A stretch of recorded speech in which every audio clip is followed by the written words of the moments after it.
if you want to manifest your dream life, your dream version of you, the best and quickest path to doing that is to follow your inner guidance. Hi, I'm Erin Werley and I channel God. So what I want you to imagine is a chessboard, and this chessboard represents the universe, the chessboard of the universe, okay?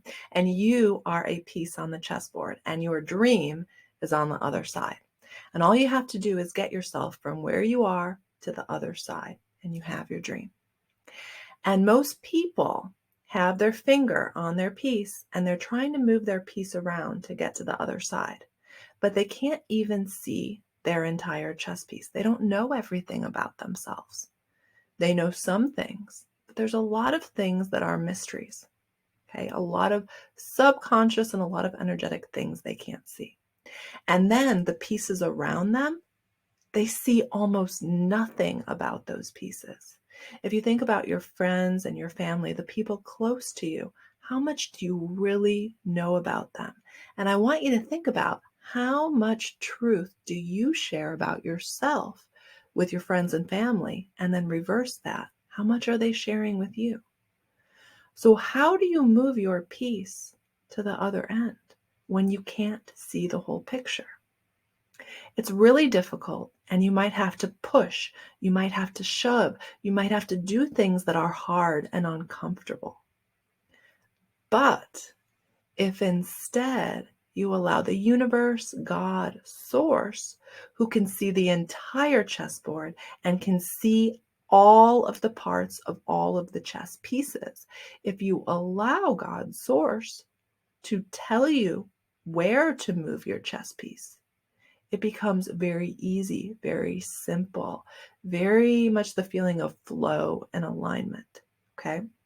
So this is the difference between trying to control your life to manifest your dreams versus the idea of giving control up to the creator and allowing yourself to be effortlessly guided. Now, on the beginning of your spiritual awakening journey, it's going to be very, very easy to manifest changes. And this is on purpose. The universe is encouraging you to continue on this journey with it. And so there's going to be some very, very big payoffs very quickly for you. And you're going to be like, whoa. You might be still confused, but it's going to keep you coming back for more on the spiritual journey.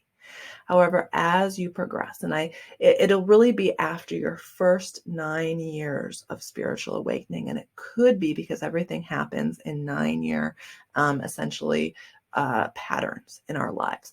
It might be after 18, it might be after 27, might be after 36 years. But some point on your spiritual awakening journey, and this is all individualized for our soul's paths and our soul's missions, our life purposes. At some point on this journey, it's going to become difficult to manifest the things that you want, because now the universe, now God's source, is guiding you to listen to your guidance to create what you came here, what your soul's mission is, your life purpose, to create that. And so the things that were once very easy to manifest are no more difficult because you're being guided away from that. You're being guided into a deeper purpose. And so everything, you'll see a lot of things start crumbling, start releasing from your life. Old relationships, maybe jobs, maybe health situations, they're all going to start crumbling to make the space for you to go after the thing you're being truly guided to do. Now, you can make this easier on yourself by listening to the guidance and not resisting it, not saying, whoa, wait a second here, I get to do what I want. I definitely experienced some of that when I made this switch from essentially easy to manifest to, serious purpose. And there was definitely some resistance on my part as I transitioned. But all in all, it's been an absolute beautiful journey. And I find that I get plenty of what I need, plenty. and that I've had beautiful experiences that I never would have envisioned myself by allowing myself to go on this journey with the universe, by not resisting, but saying, okay, I trust, I trust, I trust. It's interesting. I have no background in religion. I haven't read the Bible, but Phil was raised religious. And so he has read the Bible and is familiar with it. And he was just talking to me about how in the Bible, the people that listened to God, it didn't make any sense at all, God's guidance for them. And they were terrified to take that guidance and take action on it. But when they did, it always worked out. And I'm like, oh my gosh, it's just a beautiful confirmation for me to hear, because that's how it feels for me. The guidance I receive usually takes me all over the place, but it's a more beautiful journey than I would have ever imagined on my own. And it always works out. I am always caught. I am always protected. I am always safe. I am always secure. And it's because I trust.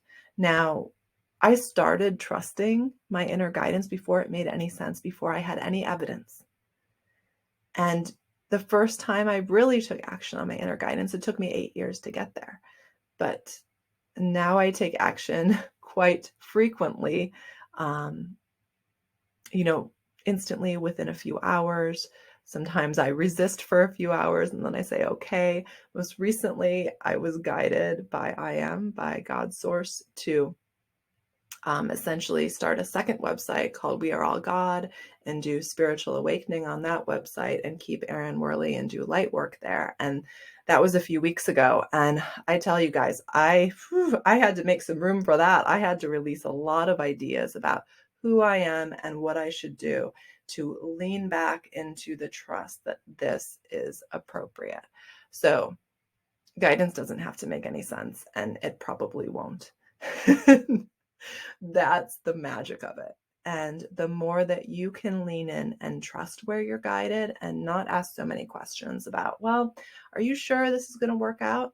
Listen, if we are afraid to experience failure, we will literally push off the action that we are guided to. We'll tell ourselves all kinds of lies about how that's not the right thing or that's not what I'm supposed to be doing, when in fact we're just afraid to experience failure. Now, I have been taking action on my guidance for the last 3 years. Have I experienced failures? Yeah, I've experienced some small failures, but nothing big, nothing earth-shattering. But when I think about how my life would have been if I wasn't trusting and leaning into my guidance, I can see quite clearly I would have had some big earth-shattering failures. So if you want to experience more success, more joy, more ease, more flow, start listening for your inner guidance. It might come through to you in words, in feelings in your body, in images, in dreams. Start listening, start asking for your next steps. They're always being spoken to you. God is always speaking to you. You are a loved, special, special, special part of the symphony of the universe. You matter deeply, and your life purpose, the reason that you're here, matters deeply to the human collective. If I could tell you one thing in every single video forever, over and over and over again, I would say that you matter, that you're not small, that you're not insignificant, that you're bigger than you know, that you're more powerful than you know, that you matter. The world's ready for you. And all you have to do is take one tiny step at a time. It's not about big, huge gestures. It's really not. It's about tiny, tiny, tiny consistent action. And knowing that over a lifetime, that builds to a tremendously huge crescendo. I love you. I hope you have a beautiful day, and I will talk to you soon. If you have not already subscribed, please hit the subscribe button and the notification bell so you don't miss out on my daily videos.